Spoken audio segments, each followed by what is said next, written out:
Welcome to another edition of First Chapter Fridays. This Friday I am featuring one of my favorite authors, Holly Goldberg Sloan.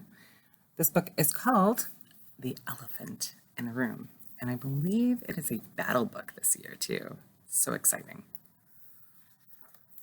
First Chapter Friday, The Elephant in the Room by Holly Goldberg Sloan. Chapter 1. What Silas Tekken would remember about that afternoon was that she had been wearing her favorite shirt. It was nothing fancy, just red with white stripes and blue stitching, but it fit perfectly, not too tight and not too loose. And it wasn't only comfortable, it was lucky, because she had been wearing the shirt when she found a $20 bill on the sidewalk one afternoon while walking home from school. Sila had also bowled her highest score in August and done well on a very hard math test while wearing the garment. Do you have a shirt like that? I know I do too. Another time when she had on the shirt, she'd spotted a 2-foot-tall speckled owl sleeping high up in a tree in Hendricks Park. That was amazing. So the t-shirt was special. There was no question about it, at least not until Thursday, September 6th. When Sila came through the front door of the apartment to find her parents in the kitchen. Her mom and dad were never there when she got home from school. They were always at work. Her mom's eyes were red and puffy from crying, and her nose looked like it was leaking water. Sila asked in Turkish, which was the language she spoke at home, "What's going on?" Her father put his hand on his daughter's shoulder. She could feel tension even in his fingertips. "We've had some bad news." Sila's ears started to buzz. One of her grandparents must have died. Her voice was shaky as she asked, "What's happened? You have to tell me." Sila's mother, Oya, looked as if she was going to speak, only nothing came out except a long, dry exhale that had choking sounds mixed in. And then her father managed, "Your mother is going on a trip. She'll be back soon. Very soon."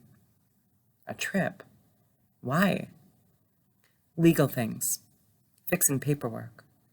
Sila looked at her mother. "Where are you going?" "To Turkey." Sila's eyes moved from her mother to her father. They weren't sick. No one had died. Health wasn't the issue. Sila stared at her parents and could see they were trying to seem calm, but it looked as if their heads were going to explode. "I don't understand. So what's the bad news?" Her mother wiped her nose. "It's immigration. There is a problem." Sila's parents went on to explain that Oya needed to return to the country she left as an adult and get a replacement for a document that had never been properly executed. Without fixing the situation, Oya was facing a court proceeding and even deportation, so she just needed to correct a clerical mistake. They had a plan. It didn't sound to Sila like that big of a deal. Hadn't her mother admitted and missed where she was born? Couldn't going back to Turkey be a good thing? Didn't Oya speak all the time about longing to see Sila's grandparents? Wasn't she always saying she missed the bread and the cheese and the tomatoes she'd grown up with? But this trip was forced on her. Maybe, Sila thought, anything that you are told to do isn't as good when you make the choice yourself. Everyone wants to be the boss of their own life. Sila had been born in Oregon. She was an American citizen. Her parents had lived in Eugene for almost 15 years, but they were Turkish citizens. In Istanbul, her mother had studied to be a librarian, but once they came to America, she had taken work in the housekeeping department of the most expensive hotel on Main Street.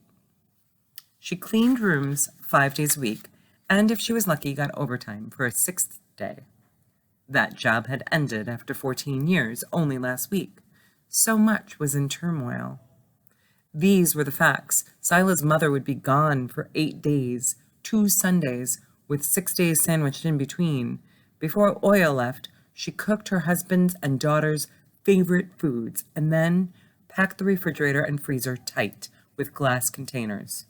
While her mother buzzed around the oven and the stove, Sila tried to be helpful and clean the apartment. When she was finished, she cleaned it all over again. She would have started on a third round, but she went with her mother to shop for the gifts to bring for family and friends. Later that night, Sila sat on her parents' bed as Oya filled a large suitcase with wrapped presents. Once they were in place, she had room for only 3 outfits, a week's worth of underwear and 4 pairs of socks. Her mother insisted this would be enough for the short time she would be traveling. Sila didn't think so, but said nothing. Her parents took money from their savings and then more money from a credit card to finance the trip. Sila could see that her mom was nervous when she said goodbye. Oya pressed a blue glass evil eye on a chain into her daughter's hand and told her to keep it with her at all times for protection. Sila didn't think her mother believed in curses, but she looked pretty serious. It was, she knew, bad luck to be superstitious. Sila slipped the gold chain around her neck. She didn't want to cry. Her mother whispered, 8 days will go by so fast. You'll see. But the 8 days had turned into 8 months. Sila had hung a calendar on a wall in her room, and she put an X in the appropriate square every night before she went to bed. She then wrote the number of days her mother had been gone. She was now on 237. Sila loved her father, but being apart from her mom was harder than anything she had ever known. She missed her so much that even her skin didn't feel right. The air was pushing down on her arms in a new way, and her feet somehow moved as if they were twice their former size. At first, Sila's dad, Alp, didn't eat much. He wore the same shirt for 3 days in a row and wasn't shaving every morning. He spoke to his wife all the time, often trying to hide it from Sila, but she knew. She could hear her mother crying on Skype, on the phone. Alp would be in the bedroom with the door shut or even in the bathroom whispering as if Sila didn't have ears. It took some time for them to get used to the fact that they were facing a crisis. It was sharp in the beginning, and time turned it to something deep and dull and even more difficult. It turned into their new reality. One of the hardest things was that Sila kept expecting to see her mother everywhere. When she came into the kitchen, she looked for her at the stove. Her mom should have been on the couch, in the front seat of the car, coming out of the bathroom. Her mother was there in Sila's head and her heart, but not in the room. And who knew when she would be coming back?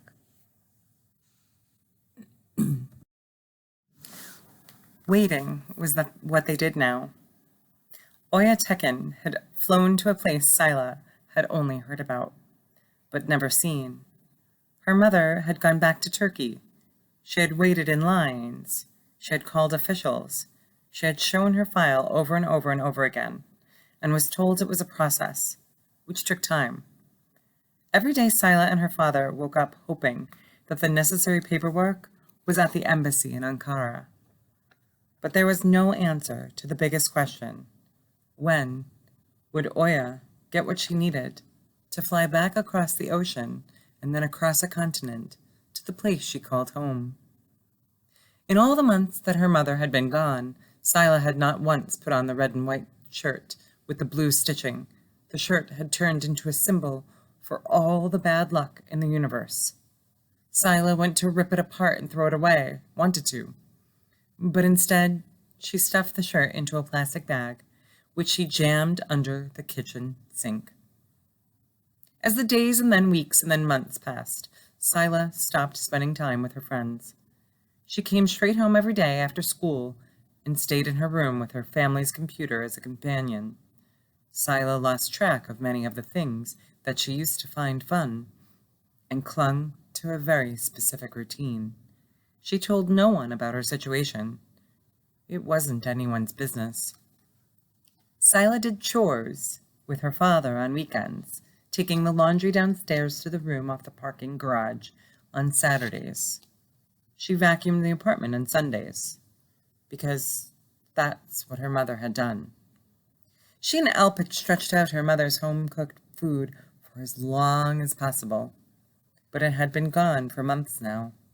They tried to make meals the way they used to eat as a family, with vegetables, a salad, fish or chicken, and bread, but it was a lost cause. Mostly they ate scrambled eggs and toast for dinner. Her father always read as he consumed his food. He worked as a car mechanic at an independent repair shop, and Sila was sure he was one of the few people in the world to find an owner's manual interesting. Sila just stared at the computer screen, keeping the sound on mute. The best part of the day was when her mother would appear online at the arranged time. They talked, they laughed, they tried not to cry. They worked to keep it lighthearted. It was amazing how much they spoke about the weather. It was a neutral subject that was ever changing, but maybe more to the point, there was nothing they could do about it. Is that why talking about rain felt safe? What do you talk about when you're not sure what else to talk about? Because the time online was never enough. Once they had said goodbye, the empty space would return. Sila and Alp didn't speak much to each other after the calls. Waiting made silence easier to tolerate than voices. No one but Sila's father understood, because no one else but him was feeling the same thing. The rest of the world was getting on with their lives. The Elephant in the Room by Goldberg Sloan. Come check it out at the library.